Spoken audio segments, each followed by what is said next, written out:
A sétima leitura da Parashá de Kitissá, disse Hashem para Moshe: escreva para você esses ditos, que baseado nesses ditos eu fiz com você uma aliança, um pacto e com o povo de Israel. Ou seja, a parte da Torá escrita que a gente viu aqui na Parashá, escreve esses ditos e não, você não pode escrever a parte da Torá oral. E Moshe ficou lá com Deus 40 dias e 40 noites, pão não comeu e água não bebeu, e Hashem escreveu sobre as tábuas os ditos da aliança, os 10 mandamentos. E foi quando Moshe desceu do Monte Sinai com as 2 tábuas de testemunhos na mão de Moshe, ao descer do monte, e Moshe não sabia que estava brilhando a pele da sua face quando ele estava falando com ele. Quando Moshe desceu para trazer as segundas tábuas no Yom Kippur, ele não sabia que também estava Karan. A palavra Karan dá a entender Karnaim, que é chifre ou o raio, porque a luz, quando está brilhando, ela fica como uma protuberância, como um chifre, mas não era um chifre como a gente sabe que existe um erro, um equívoco, e sim a ideia é de brilho. E da onde Moshe recebeu esses brilhos do esplendor? Nossos sábios falam que daquela caverna, aquela fenda que ele ficou escondido e Deus passou e se revelou, que a Kadosh Baruch Hu colocou a sua mão sobre ele, modo de falar, dali Moshe, a pele do seu rosto começou a brilhar.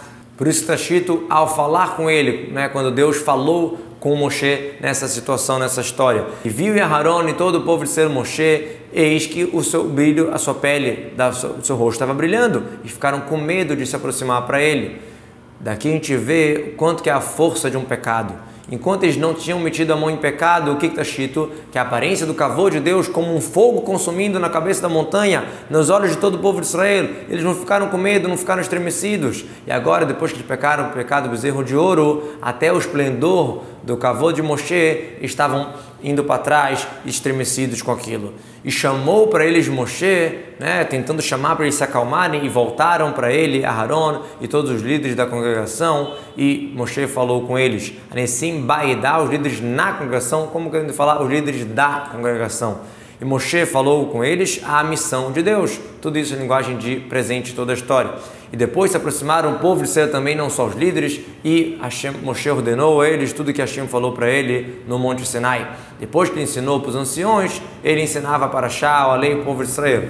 A Braita conta para a gente como que era a ordem do estudo. Primeiro Moshe Rabbeinu aprendeu de Deus, da boca da severidade, modo de falar da boca do próprio Deus.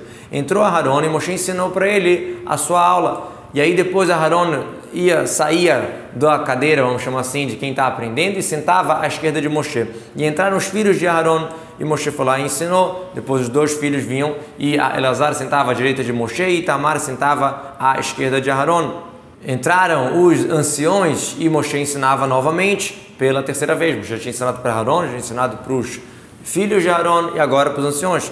Depois os anciões saíram e sentavam ao lado também. E aí entrava todo o povo e Moshe ensinava pela 4ª vez. Então, nesse momento, na mão do povo, eles estão escutando pela 1ª vez, os anciões já escutaram a 2ª, os filhos de Aharon já escutaram a 3ª e Aharon já escutou 4. E aí Moshe parava de ensinar e Aharon começava a ensinar, porque é importante a gente ensinar também, não só a gente escutar. E assim por diante, até que cada um estudava 4 vezes. Quando Moshe acabava de falar com o povo, então ele colocava uma máscara, por causa da questão da luz, do brilho da sua pele. Como a tradução de Uncos, Masve Beit Api, cara da face, ou seja, o que esconde a face, uma máscara. Na linguagem Arami, no Talmud, Svi Liba, que é esconder também. O Kamas Valeapi estava cobrindo, é a linguagem de ver, olhando com ela. Assim também, essa roupa que é colocada no rosto e tem os olhos. E por kavod, para esse brilho, esse esplendor que ele tinha, para que todas as pessoas não tenham proveito daquilo o tempo inteiro, e colocava a máscara. Só que na hora que ele falava com o povo, ele tirava. E na hora que Deus falava também, e quando ele saía, depois que Deus falava com ele saía sem a máscara. Quando vinha Moshe perante Deus para falar com ele tirava a máscara da terra, ele saía, falava para o povo sem máscara, o que ele foi ordenado, e nesse momento o povo via o kavod, do brilho que estava na frente dele, e quando depois que ele saía deles, aí só que ele colocava a máscara, Então nesse momento que ele acabou de falar o dito de Deus, o povo via a face de Moshe, via brilhando a sua pele da face de Moshe, e Moshe devolvia a máscara até a próxima vez que ele ia vir falar com Deus.